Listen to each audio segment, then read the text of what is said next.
जय हिंद प्यारे दोस्तों, आप सभी का स्वागत है ज्ञानपीठ जीके पॉइंट के इस यूट्यूब चैनल पर। दोस्तों आइए शुरू करते हैं जीके का एक और मॉक टेस्ट। सेट नंबर 11 है ये। इससे पहले मैंने सेट 10 अपलोड किया था। ठीक है, आपसे एक रिक्वेस्ट है कि अगर ये मॉक टेस्ट श्रृंखला आपको अच्छी लग रही हो तो आप लाइक कीजिएगा, अपने दोस्तों के साथ शेयर कीजिएगा। तो चलिए शुरू करते हैं आज का मॉक टेस्ट। 30 प्रश्नों का अभ्यास करेंगे पहला प्रश्न के साथ। क्या कहा गया है दोस्तों? पहला प्रश्न में कहा गया है अधिकांश ईंधन कार्बनिक होते हैं। दोस्तों अगर बाप से कहा जा रहा है कि अधिकांश जो ईंधन होते हैं वो कार्बनिक होते हैं तो किसके साथ होते हैं? सही जवाब होगा आपका ऑप्शन सी, हाइड्रोजन के साथ होते हैं। ऑप्शन सी, हाइड्रोजन के साथ। क्लियर, याद रखिएगा दोस्तों। दोस्तों अगर आपसे पूछा जाए कि क्या हाइड्रोजन एक ज्वलनशील गैस है तो आप बताएंगे हाँ, हाइड्रोजन एक ज्वलनशील गैस है, ये जलने में सहायक होती है। ठीक है दोस्तों। दोस्तों एक इम्पोर्टेंट चीज मैं बता दूं, अगर आपसे पूछे कि भारत में केंद्रीय ईंधन अनुसंधान संस्थान कहाँ पर है, तो ईंधन अनुसंधान संस्थान ये झारखंड के धनबाद शहर में है। धनबाद। ठीक है, पूछा जाता है, आप इसको याद रखिएगा। अगले प्रश्न की ओर बात करते हैं। नेक्स्ट प्रश्न क्या कहता है? अगले प्रश्न में कहा गया है सामान्यतः किसी विनिर्दिष्ट जैविक तंत्र का घटक न माने जाने वाले किसी विदेशी यौगिक को क्या कहा जाता है? तो दोस्तों आपके ऑप्शन है जीनोबायोटिक्स, योज्य, अवशेष या अवस्तर। तो सही जवाब क्या होगा? इसका सही जवाब है ऑप्शन ए, जीनोबायोटिक्स। ऑप्शन ए, जीनोबायोटिक्स कहा जाता है। ठीक है दोस्तों, याद रखिएगा ऑप्शन ए आपका सही जवाब है। नेक्स्ट प्रश्न की ओर बात करते हैं। अगला प्रश्न क्या कहता है? प्राकृतिक रोग में दो प्रावस्थाएं होती हैं यथा। दोस्तों जब कोई प्राकृतिक रोग के शिकार हम हो जाते हैं तो उसमें दो जो स्टेज होती हैं वो होती है, एक होती है पूर्व रोग जनन और रोग जनन। सही जवाब है आपका ऑप्शन ए, पूर्व रोग जनन और रोग जनन। क्लियर दोस्तों, याद रखिएगा। दोस्तों अगर आपसे पूछा जाए कि पैथोलॉजी क्या होता है, पैथोलॉजी, तो आप क्या बताएंगे? पैथोलॉजी, आपने कई प्रकार की पैथोलॉजी लैब भी देखी होंगी, तो पैथोलॉजी लैब इसके बारे में बताइए कि ये क्या होता है पैथोलॉजी। कमेंट में आंसर लिखिएगा। ठीक है, नेक्स्ट प्रश्न आपका, अगला प्रश्न। समग्र मांग और समग्र पूर्ति के मिलन बिंदु को क्या कहा जाता है? दोस्तों समग्र मांग और समग्र पूर्ति दोनों को हम क्या बोलेंगे? तो आपका जवाब होगा संतुलन मांग। जितनी मांग उठ रही है उतनी सप्लाई भी हो रही है। ठीक है, डिमांड जो है वो सप्लाई के बराबर है, तो इसको बोलेंगे आप संतुलित मांग। ठीक है, ऑप्शन ए आपका सही जवाब है। ठीक है, नेक्स्ट प्रश्न की ओर बात करते हैं। एल्गोरिथम का चित्रात्मक निरूपण क्या है? दोस्तों एल्गोरिथम का चित्रात्मक निरूपण के बारे में पूछा गया है। आपके ऑप्शन है flow chart, structure chart, pseudo code या डाटा फ्लो आरेख। सही जवाब क्या होगा दोस्तों? इसका सही जवाब होगा option A, flow chart. Algorithm का जो चित्रात्मक निरूपण होता है वो एक फ्लो चार्ट होता है। क्लियर दोस्तों, याद रखिएगा, आपसे पूछा जाता है। नेक्स्ट प्रश्न की ओर बात करते हैं। अगला प्रश्न, ओजोन छिद्र के लिए कौन सी गैस उत्तरदायी है? दोस्तों ओजोन को जो डैमेज करती है वो कौन सी गैस करती है? सही जवाब होगा क्लोरोफ्लोरोकार्बन, जिसको शॉर्ट में सीएफसी कहा जाता है। CFC, chlorofluorocarbon. ओजोन परत जो है ये कहाँ मिलती है हमें? समताप मंडल में मिलती है, समताप मंडल। और मैं आपको एक चीज बता दूं दोस्तों, ये जो ओजोन परत है ना, ये सूर्य से आने वाली हानिकारक परावैंगनी किरणों के से हमारी रक्षा करती है। जो यूवी रेज होती है ना, उनसे हमारी रक्षा करती है। क्लियर, याद रखिएगा। और ओजोन दिवस कब होता है? 16 सितंबर को ओजोन दिवस मनाया जाता है, ये भी आपको याद रखना है। तो आपसे पूछा गया था कि ओजोन परत के लिए कौन सी गैस उत्तरदायी है, तो क्लोरोफ्लोरो कार्बन। क्लियर, याद रखिएगा। दोस्तों यहाँ पे लिखा गया नाइट्रस ऑक्साइड। नाइट्रस ऑक्साइड का सूत्र क्या होता है? N2O। और नाइट्रस ऑक्साइड को हम बोलेंगे लाफिंग गैस, हंसाने वाली गैस। ठीक है, याद रखिएगा लाफिंग गैस किसको बोलते हैं हम? तो नाइट्रस ऑक्साइड को लाफिंग गैस कहा जाता है। क्लियर, याद रखिएगा। नेक्स्ट प्रश्न, निम्नलिखित में से कौन सा स्थान विजयनगर साम्राज्य और बहमनी राज्य के बीच झगड़े की जड़ बन गया था? दोस्तों विजयनगर साम्राज्य ये बहुत बड़ा साम्राज्य था दक्षिण भारत में, और बहमनी राज्य के बीच झगड़ा जो हुआ वो किसको लेकर हुआ था? वो था रायचूर दोआब को। रायचूर दोआब, ऑप्शन सी आपका सही जवाब है। दोस्तों क्या आपको पता है कि दोआब क्या होता है?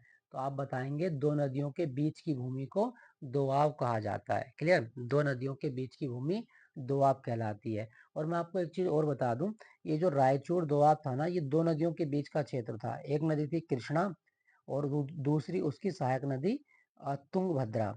तो कृष्णा और तुंगभद्रा नदी के बीच था रायचूर दोआब। ठीक है दोस्तों, याद रखिएगा। तो ये बहुत इंपॉर्टेंट है। जैसे पंजाब, पंजाब मतलब आब मतलब नदी और पंज मतलब पांच, तो पांच नदियों के बीच की भूमि पंजाब है। ऐसे ही दोआब मतलब दो नदियों के बीच की भूमि। तो आपसे पूछा जाए कि विजयनगर साम्राज्य और बहमनी राज्य के बीच जो झगड़े की जड़ था वो क्या था, रायचूर दोआब। और रायचूर दोआब कौन सी नदियों के बीच स्थित था, कृष्णा और तुंगभद्रा। अच्छा चलो एक क्वेश्चन आप बताएं। एक ना भारत में एक दोआब है रेचना, रेचना दोआब। ये बड़ा फेमस है, कई बार क्वेश्चन आता है इससे कि रेचना दोआब किन नदियों का क्षेत्र है। तो कमेंट में लिख के बताइएगा रेचना दोआब जो है वो कौन कौन सी नदियों के बीच का क्षेत्र है। चलिए देखते हैं आपको कितना याद है, क्योंकि ये क्वेश्चन मैंने अपने कम्युनिटी टैब में भी डाला था। ठीक है, चलिए अगले प्रश्न की ओर बात करते हैं। उच्च मजदूरी के लिए दावे को सहायता मिलेगी। दोस्तों, उच्च मजदूरी के दावे को सहायता कैसे मिलेगी? आपके ऑप्शन है बेरोजगारी में वृद्धि से, श्रम उत्पादकता में वृद्धि से, उपभोक्ताओं की मांग में कमी से, कंपनी के लाभ में कमी से। तो इसका सही जवाब क्या होगा, श्रम उत्पादकता में वृद्धि से। ऑप्शन बी आपका सही जवाब है, श्रम उत्पादकता में वृद्धि से उच्च मजदूरी के दावे के लिए सहायता मिलेगी। ठीक है दोस्तों, याद रखिएगा। दोस्तों, क्या आपको पता है कि विश्व मजदूर दिवस कब होता है? विश्व मजदूर दिवस 1 मई को मनाया जाता है। ठीक है, याद रखिएगा, विश्व मजदूर दिवस 1 मई। नेक्स्ट प्रश्न, अगला प्रश्न क्या कहता है, भारत में वह पहला राज्य कौन सा है जहां पर कोई महिला मुख्यमंत्री बनी थी? दोस्तों, पहला राज्य है जहां पे महिला सीएम बनी, वो कौन सा है? आपके ऑप्शन है उड़ीसा, तमिलनाडु, पंजाब या उत्तर प्रदेश। सही जवाब है उत्तर प्रदेश। और भारत में पहली जो महिला मुख्यमंत्री बनी थी वो थी आपकी श्रीमती सुचेता कृपलानी, जो कि उत्तर प्रदेश की मुख्यमंत्री बनी थी। ठीक है दोस्तों, याद रखिएगा। दोस्तों, उत्तर प्रदेश की अगर हम बात करें तो उत्तर प्रदेश का एरिया है 240, 240 928 वर्ग किलोमीटर। ठीक है, 240 928 वर्ग किलोमीटर। और ये भारत के संपूर्ण क्षेत्रफल का कितना है? जवाब होगा आपका 7.33% है। ठीक है, उत्तर प्रदेश। उत्तर प्रदेश दिवस कब होता है? तो 24 जनवरी को उत्तर प्रदेश दिवस होता है। क्लियर, याद रखिए कि आपसे पूछा जाता है। उत्तर प्रदेश का एक बड़ा फेमस डांस भी है, वो है आपका चरकुला। चरकुला डांस कहाँ किया जाता है? तो ये ब्रज क्षेत्र में होता है चरकुला डांस। ठीक है, याद रखना, बहुत आता है एग्जाम में। नौटंकी भी आपसे पूछा जा सकता है, नौटंकी डांस। तो ये भी आपका उत्तर प्रदेश का डांस है। नेक्स्ट प्रश्न, जहाज की चाल मापी जाती है। दोस्तों, जहाज की चाल कैसे मापते हैं? तो जवाब होगा ऑप्शन डी, नॉट में मापी जाती है, नॉट। ठीक है दोस्तों, याद रखिएगा। दोस्तों, क्या आपको पता है कि जहाज किस सिद्धांत पर तैरता है? तो आप बताएंगे कि जहाज आर्किमिडीज के सिद्धांत पर तैरता है। जहाज या पनडुब्बी ये आर्किमिडीज के सिद्धांत पर तैरता है। ठीक है, याद रखना, आपसे पूछा जाता है कई बार एग्जाम में। क्लियर, चलिए। अच्छा चलो मैं आपको एक चीज और बता देता हूँ। यहाँ पे लिखा गया है आपका हॉर्स पावर। एक हॉर्स पावर में कितने वाट होते हैं? तो 746 वाट होते हैं। एक हॉर्स पावर बराबर 746 वाट, याद रखिएगा। नेक्स्ट प्रश्न है आपका, कार और पेट्रोल क्या है? दोस्तों, कार और पेट्रोल की बात करें तो ये एक दूसरे के पूरक हैं। ठीक है, देखो अगर पेट्रोल नहीं होगा तो कार नहीं चल पाएगी। हालांकि अब तो इलेक्ट्रिक कार आ गई हैं, है ना। अब तो कई सारी टेक्निक ऐसी आ चुकी हैं, तो वो सब अलग हैं। लेकिन अगर हम देखें तो कार और पेट्रोल एक दूसरे के पूरक हैं। ठीक है दोस्तों, याद रखिएगा। दोस्तों, अगर आपसे पूछा जाए कि पेट्रोल जो है ये कौन सी चट्टानों से निकाला जाता है, तो पेट्रोलियम जो है वो अपसारी चट्टानों से निकाला जाता है। ठीक है, और भारत में राष्ट्रीय पेट्रोलियम अनुसंधान केंद्र कहाँ पर है? तो देहरादून में है। राष्ट्रीय पेट्रोलियम अनुसंधान केंद्र देहरादून, याद रखना। चलिए अगला प्रश्न की ओर बात करते हैं। कहा गया है अंतर्राज्यीय व्यापार पर कर लगाने के लिए कौन प्राधिकृत है? दोस्तों, अंतर्राज्यीय व्यापार पर जो कर लगता है वो कौन लगाएगा? सही जवाब है आपके राज्य विधायिका, राज्य की विधायिका। ऑप्शन डी आपका सही जवाब है। ठीक है, राज्य विधायिका। एक्चुअल में राज्य विधायिका अगर आपसे पूछा जाए कि भारत में जो कर लगते हैं वो जो उसका पैसा इकट्ठा होता है, ठीक है, वो कहाँ जाता है? देखो, अगर राज्य सरकार इकट्ठा कर रही है तो राज्य की संचित निधि में जाएगा। ठीक है, अगर केंद्र सरकार इकट्ठा कर रही है तो केंद्र की संचित निधि में जाता है। ठीक है, डिपेंड करता है कि वो राज्य में है या केंद्र में। तो आपसे पूछा गया था कि अंतर्राज्यीय व्यापार पर कर लगाने के लिए कौन प्राधिकृत है? राज्य विधायिका प्राधिकृत है। क्लियर, याद रखिएगा। नेक्स्ट प्रश्न। अच्छा, क्या आपको पता है कि भारत में जीएसटी डे कब होता है? तो 1 जुलाई को जीएसटी डे मनाया जाता है। 1 जुलाई, जीएसटी दिवस 1 जुलाई को मनाया जाता है। नेक्स्ट प्रश्न। अंतर्राष्ट्रीय चावल अनुसंधान संस्थान कहाँ पर है? दोस्तों, अंतर्राष्ट्रीय चावल अनुसंधान संस्थान आपके ऑप्शन है कटक, ढाका, बैंकॉक या मनीला। सही जवाब आपका ऑप्शन ए, फिलीपींस की राजधानी मनीला में अंतर्राष्ट्रीय चावल अनुसंधान केंद्र है। ठीक है, याद रखिएगा। और भारत का राष्ट्रीय चावल अनुसंधान केंद्र वो कटक में है। ठीक है, अगर भारत का पूछे तो कटक और अंतर्राष्ट्रीय वाला पूछेगा तो मनीला। चावल जो है ना, ये आपकी खरीफ की फसल है। खरीफ की फसल है, याद रखना। भारत में चावल को खरीफ के अंतर्गत रखा गया है। क्लियर, याद रखेंगे। नेक्स्ट प्रश्न। रबर को बल्कनीकृत करने के लिए किस तत्व का प्रयोग किया जाता है? तो रबर को बल्कनीकृत करने के लिए हम क्या मिलाते हैं? देखो, पहले तो आप जाने कि बल्कनीकृत करने का मतलब क्या होता है। देखो, रबर ना बहुत मुलायम होती है, इसको कठोरता प्रदान करने के लिए हम मिलाते हैं इसमें सल्फर। सल्फर और रबर में सल्फर मिलाने की प्रक्रिया को वल्कनाइजेशन कहा जाता है। ठीक है, तो रबर को बल्कनीकृत करने के लिए उसमें क्या मिलाया जाता है? जवाब होगा आपका ऑप्शन ए, सल्फर मिलाया जाता है। ठीक है दोस्तों, याद रखिएगा। दोस्तों, क्या आपको पता है कि भारत में रबर बोर्ड का मुख्यालय किस शहर में है? रबर बोर्ड का मुख्यालय किस शहर में है? तो आप बताएंगे केरल का एक शहर है कोट्टायम। केरल के कोट्टायम शहर में रबर बोर्ड का मुख्यालय है। ठीक है, पूछा जाता है कई बार एग्जाम में, तो आप इसको याद रखना, केरल के कोट्टायम शहर में है। क्लियर। अगले प्रश्न की ओर बात करते हैं। दोस्तों, यहाँ पे लिखा गया आपका सिलिकॉन। सिलिकॉन के अगर बारे में हम आपसे पूछा जाए कि जो आईसी चिप होते हैं वो किसके बने होते हैं? वो सिलिकॉन के बने होते हैं। ठीक है, और अगर आपसे पूछे कि लाल द्रव किसको कहा गया है, तो लाल द्रव कहा जाता है ब्रोमीन को। आपसे पूछा गया था रबर को बल्कनीकृत करने के लिए सल्फर का प्रयोग करते हैं। नेक्स्ट है, निम्नलिखित में से कौन सा नियम लागत के संगत है? दोस्तों, कौन सा नियत लागत के संगत है? आपका सही जवाब क्या होगा? ऑप्शन बी, संपत्ति और बीमा प्रीमियम। ऑप्शन बी आपका सही जवाब है। ठीक है दोस्तों, याद रखना। नेक्स्ट प्रश्न है आपका। जब किसी पिंड को उसके उदासीन संतुलन की स्थिति से बाधित किया जाए तो उसकी स्थिति ऊर्जा को क्या होता है? दोस्तों, जब किसी पिंड को उसके उदासीन संतुलन की स्थिति से बाधित किया जाता है तो उसका सही जवाब क्या होगा?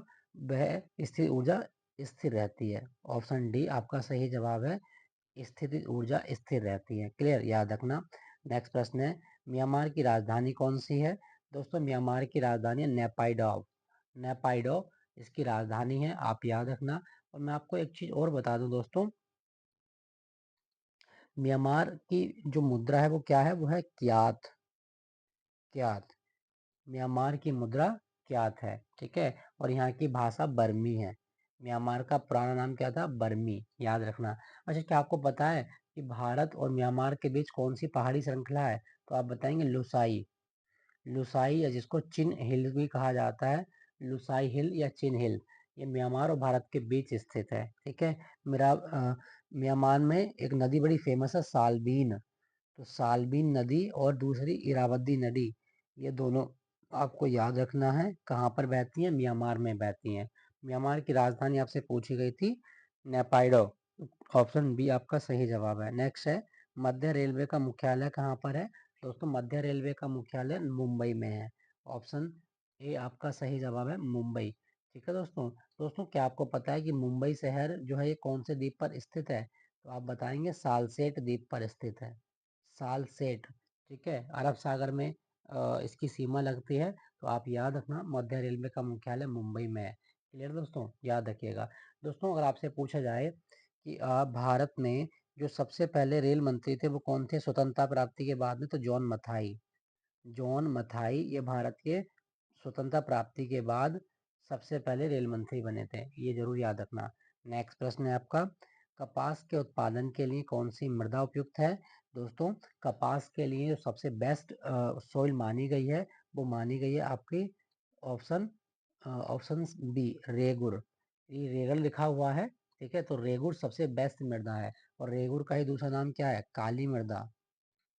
काली मृदा, तो ये भी आप याद रखना, रेगुर या काली मृदा ये कपास के लिए सबसे बेस्ट सोच मानी गई है। क्लियर दोस्तों, याद रखना। अच्छा, काली मिट्टी का दूसरा नाम क्या है? काली मिट्टी को अंतरराष्ट्रीय स्तर पर चेरनोजम भी कहा जाता है। तो अगर क्वेश्चन आए कि चेरनोजम किस मिट्टी का नाम है, तो आप बताएंगे काली मिट्टी का दूसरा नाम चेरनोजम है। क्लियर, याद रखना। अच्छा, कपास के बारे में बात करें तो कपास एक खरीफ की फसल है, खरीफ सीजन में बोई जाती है। और खरीफ के साथ साथ मैं आपको बता दूं, इसको सिल्वर फाइबर कहा जाता है। कपास को सिल्वर फाइबर कहा गया है।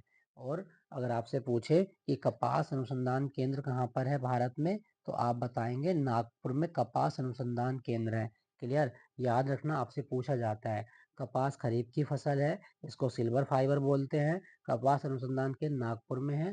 ठीक है, और कपास के लिए सबसे बेस्ट मिट्टी कौन सी है? काली मिट्टी, जिसे रेगुर भी कहा जाता है। ठीक है दोस्तों, याद रखिएगा। नेक्स्ट प्रश्न की ओर बात करते हैं। अगला प्रश्न, ग्रुप बेयर क्या होता है? दोस्तों, ग्रुप बेयर की बात करें तो ये एक प्रकार का सॉफ्टवेयर होता है। ऑप्शन सी आपका सही जवाब है, सॉफ्टवेयर।